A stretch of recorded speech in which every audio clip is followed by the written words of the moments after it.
আমি একদিন ন্যাশনাল লেভেলে খেলবো। কিছু কিছু মানুষ আছে যারা শাকিব খানকে দেখতে পারে না, এবং যারা শাকিব খানের ফ্যান তাদেরকে নানান কথা বলে খেপায়।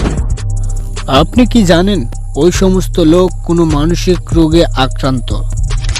ওই সমস্ত লোক অন্যের ভালো কিছু দেখতে পারে না, তাদের হিংসা করে।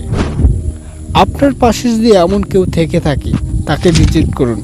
আপনি হয়তো নিশ্চয়ই দেখে থাকবেন কিছু কিছু মানুষ আছে, তারা বলবে আমি তো শাকিব খানকে দেখতে পারি না, শাকিব খান একটা নায়ক হলো, তার কোনো ছবি আমার ভালো লাগে না, আমি তো এই ছবি দেখি ওই ছবি দেখি, আমি শাকিব খানকে দেখি না, তোরা শাকিব খানের ফ্যান ভাই, হা হা হা হা। এরকম আপনাকে নানান কথায় টিটকারি করবে। কিন্তু দেখা যায় তারাও সিনেমা হলে গিয়ে শাকিব খানের সিনেমা দেখে বাইরে এসে রিভিউ দিবে, এইটা কোনো সিনেমা হলো? শাকিব খানকে এমনিতেই দেখি না, আজকে একটু দেখলাম, তাও সিনেমা হলো না, শাকিব খান একটা নায়ক হলো। আমি আপনাদেরকে বলবো এই ধরনের মানুষ হচ্ছে সাইকো।